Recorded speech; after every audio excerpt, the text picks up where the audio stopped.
Hello friends, welcome to my channel. ഇന്നൊരു variety ആയിട്ടുള്ള egg recipe ആയിട്ടാണ് വന്നിട്ടുള്ളത്. ഷാഷൂക്ക. ഇതൊരുവിധം എല്ലാവരും ഉണ്ടാക്കിയിട്ടുണ്ടാവും. ഉണ്ടാക്കാത്തവരുണ്ടെങ്കിൽ മസ്റ്റായിട്ട് ഒന്ന് ട്രൈ ചെയ്ത് നോക്കുക. ഒരു പ്രാവശ്യമെങ്കിലും ഒന്ന് ഉണ്ടാക്കി കഴിക്കേണ്ട ഒരു ഡിഷാണ്. ഇതൊരു ഇൻ്റർനാഷണൽ ഡിഷാണ്. അതിൽ നമ്മുടേതായിട്ടുള്ള ടേസ്റ്റുകളൊക്കെ ആഡ് ചെയ്തിട്ട് ഉണ്ടാക്കിയെടുത്തിരിക്കുന്നതാണ്. അപ്പോൾ എല്ലാവരും ട്രൈ ചെയ്ത് നോക്കുക. നിങ്ങൾക്ക് ഇഷ്ടപ്പെടുകയാണെങ്കിൽ എൻ്റെ ചാനലൊന്ന് സബ്സ്ക്രൈബ് ചെയ്യുക. ഫ്രണ്ട്സിനും റിലേറ്റീവ്സിനും ഒന്ന് ഷെയർ ചെയ്ത് കൊടുക്കുക. ഇതാ ഇങ്ങനെയാണ് ഇത് സെർവ് ചെയ്യേണ്ടത്. ഓരോ എഗ്ഗായിട്ട് എടുത്തിട്ട് അങ്ങനെ സെർവ് ചെയ്യുക. ഇത് ബ്രെഡ്, നാന്, പൊറോട്ട അതിൻ്റെ കൂടെ എല്ലാം നല്ലൊരു ഡിഷാണ്. അപ്പോൾ എല്ലാവരും ട്രൈ ചെയ്ത് നോക്കിയിട്ട് ഫീഡ്ബാക്ക് അറിയിക്കുക. അപ്പോൾ ഇതെങ്ങനെ ഉണ്ടാക്കുന്നതെന്ന് കണ്ടിട്ട് വരാം.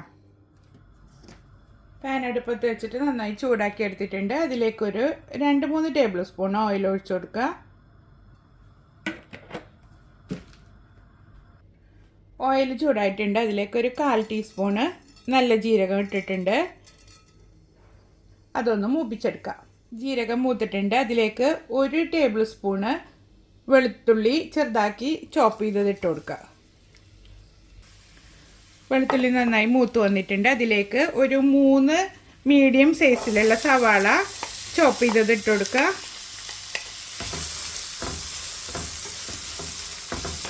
ഇത് നന്നായി സോഫ്റ്റ് ആവുന്നത് വരെ വഴറ്റി കൊടുക്കുക. സവാള പെട്ടെന്ന് വാടാൻ വേണ്ടിയിട്ട് ഒരല്പം ഉപ്പ് കൂടി ഇട്ട് കൊടുക്കുക.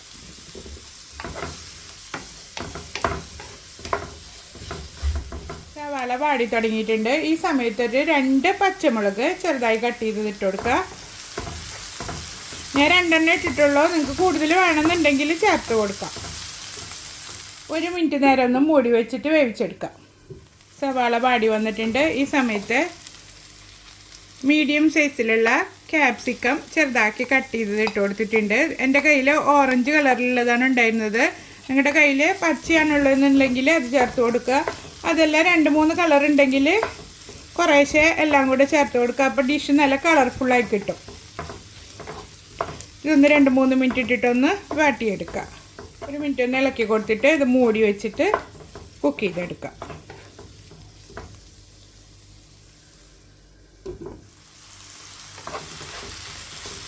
ഇതാ നന്നായി ഫ്രൈ ആയി തുടങ്ങിയിട്ടുണ്ട്. കുറച്ച് നേരം കൂടെ ഒന്ന് വഴറ്റി കൊടുക്കാം.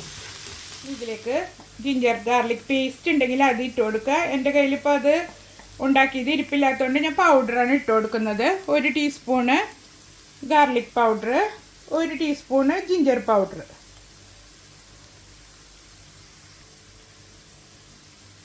ഒന്ന് അതിൻ്റെ റോസ് സ്മെല്ലെല്ലാം മാറുന്നത് വരെ ഒന്ന് ഇളക്കി കൊടുക്കാം. ഇതിലേക്ക് കുറേശ്ശെ മസാലപ്പൊടികൾ ചേർത്ത് കൊടുക്കുക. ഒരു 1/4 ടീസ്പൂണ് മഞ്ഞൾപ്പൊടി, 1 ടീസ്പൂൺ മുളക് പൊടി. ഞാൻ കാശ്മീരി മുളക് പൊടിയാണ് എടുത്തിട്ടുള്ളത്. മല്ലിപ്പൊടി,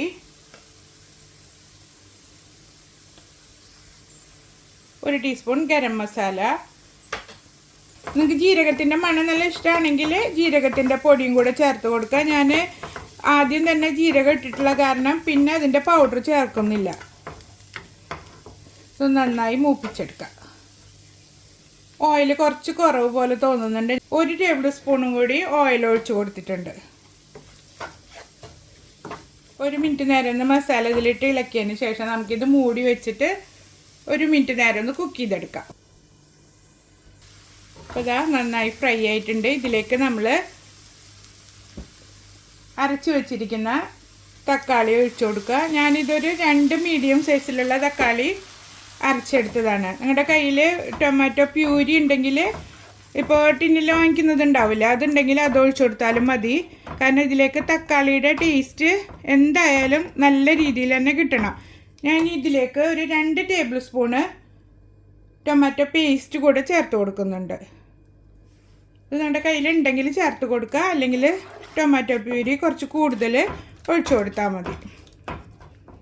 ടൊമാറ്റോ പേസ്റ്റ് ചേർത്തിട്ട് ഒരു 2 മിനിറ്റ് നേരം ഒന്ന് മൂടി വെച്ചിട്ട് കുക്ക് ചെയ്തെടുക്കുക. മൂടി വെച്ചിട്ട് കുക്ക് ചെയ്യൽ തുടങ്ങിയിട്ട് 2-3 മിനിറ്റ് ആയിട്ടുണ്ട്. ഇനി തുറന്ന് നോക്കുക. എന്നിട്ട് നന്നായി ഒന്ന് ഇളക്കി മിക്സ് ചെയ്ത് കൊടുക്കുക.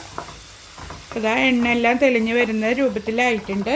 ഇനി ഇതിലേക്ക് കുറച്ച് വെള്ളം ഒഴിച്ചു കൊടുക്കുക. കുറേശ്ശെ ഒഴിച്ചിട്ട് നോക്കിയിട്ട് വീണ്ടും ഒഴിച്ചു കൊടുക്കുക. ഒരുപാട് വെള്ളം ഇതിലേക്ക് ആവശ്യമില്ല. നമുക്ക് ഈ വെജിറ്റബിൾസ് ഒന്ന് വെന്ത് കിട്ടാനുള്ള വെള്ളം മാത്രം മതി.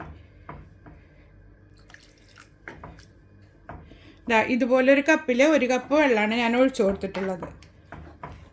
ഇനി ഇത് മൂടി വെച്ചിട്ട് 2-3 മിനിറ്റ് വീണ്ടും കുക്ക് ചെയ്തെടുക്കുക.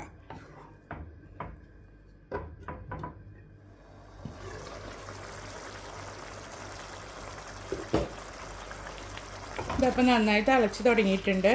ഈ സമയത്ത് നമുക്ക് ഇതിലേക്ക് ആവശ്യത്തിനുള്ള ഉപ്പ് ചേർത്ത് കൊടുക്കാം.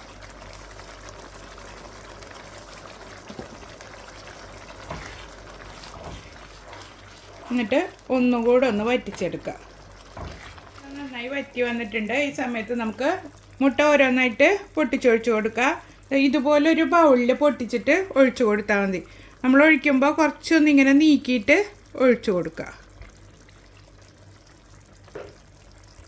ഞാൻ 8 മുട്ട വെച്ചിട്ടാണ് ചെയ്യുന്നത്.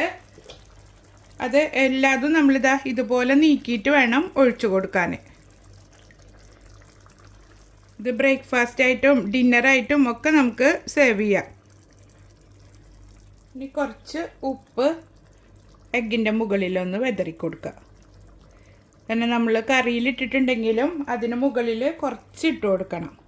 ഒരുപാടാവരുത്. എല്ലാത്തിനും മുകളിലും ഓരോന്നുള്ളു വീതം ഇട്ട് കൊടുക്കുക. കവർ ചെയ്തിട്ട് ഒരു 3-4 മിനിറ്റ് ലോ ഫ്ലെയിമിൽ വെച്ചിട്ട് കുക്ക് ചെയ്തെടുക്കാം. 3-4 മിനിറ്റ് കഴിഞ്ഞാലൊന്ന് തുറന്നിട്ട് ഒന്ന് ചെക്ക് ചെയ്ത് നോക്കുക വെന്തിട്ടുണ്ടോയെന്ന്. വെന്തിട്ടില്ലെങ്കിൽ കുറച്ച് നേരം കൂടെ ഒന്ന് മൂടി വെച്ച് കൊടുക്കുക. ഇപ്പോൾ ഫുള്ളായിട്ട് വെന്തിട്ടില്ല. ഒരു 2 മിനിറ്റും കൂടെ ഒന്ന് മൂടി വെച്ചിട്ട് കുക്ക് ചെയ്തെടുക്കാം. ഇതാ എഗ്ഗ് നന്നായി കുക്കായിട്ടുണ്ട്. ഇനി ഇതിന് മുകളിൽ കുറച്ച് ഒറിഗാനോ ഇട്ട് കൊടുക്കുക. ഒറിഗാനോ നിങ്ങളുടെ കയ്യിലുണ്ടെങ്കിലോ അതിൻ്റെ ടേസ്റ്റ് ഇഷ്ടമാണെങ്കിലും ഇട്ടാൽ മതി, നിർബന്ധമൊന്നുമില്ല. അതുപോലെ തന്നെ കുറച്ച് കുരുമുളക് പൊടിയും കൂടെ ഇട്ട് കൊടുക്കുക. ഇതൊക്കെ ടേസ്റ്റ് കൂട്ടാൻ വേണ്ടിയിട്ടാണ്. കുറച്ച് മല്ലിയില തൂവി കൊടുക്കുക. അപ്പോൾ നമ്മുടെ ഡിഷ് റെഡി ആയിട്ടുണ്ട്. ഇനി തീ നിർത്തിയിട്ട് കുറച്ച് നേരം ഒന്ന് ഇങ്ങനെ തന്നെ വെച്ച് കൊടുക്കുക. അതിനുശേഷം നമുക്കിതിന് മുകളിൽ കുറച്ച് ചീസ് ഗ്രേറ്റ് ചെയ്തിട്ട് ഇട്ട് കൊടുക്കാം. തീ നിർത്തി കുറച്ച് കഴിഞ്ഞതിന് ശേഷം ചീസ് ഇതിന് മുകളിൽ ഇട്ട് കൊടുക്കുക. നിങ്ങളുടെ കയ്യിൽ ഏത് ചീസാണോ ഉള്ളത് അതെടുത്തോളൂ. ഞാനിപ്പോൾ മൊസറല്ല ചീസാണ് എടുത്തിട്ടുള്ളത്. ചീസും കൂടെ ചേർക്കുമ്പോൾ ഇത്തിരി കൂടി ടേസ്റ്റ് കൂടുതലുണ്ടാവും. അപ്പം എല്ലാവരും ഒന്ന് ട്രൈ ചെയ്ത് നോക്കുക. നല്ല ടേസ്റ്റി ആയിട്ടുള്ളൊരു ഡിഷാണ്. ട്രൈ ചെയ്തിട്ട് ഫീഡ്ബാക്ക് അറിയിക്കുക. ബ്രേക്ക്ഫാസ്റ്റ് ആയിട്ടും ഡിന്നറായിട്ടും ഒക്കെ നമുക്ക് സെർവ് ചെയ്യാൻ പറ്റും. ഇതുപോലുള്ള വീഡിയോസ് ഇഷ്ടപ്പെടുകയാണെങ്കിൽ എൻ്റെ ചാനലൊന്ന് സബ്സ്ക്രൈബ് ചെയ്യാൻ മറക്കരുത്. അടുത്തൊരു വീഡിയോയുമായിട്ട് വീണ്ടും കാണാം. Thank you for watching.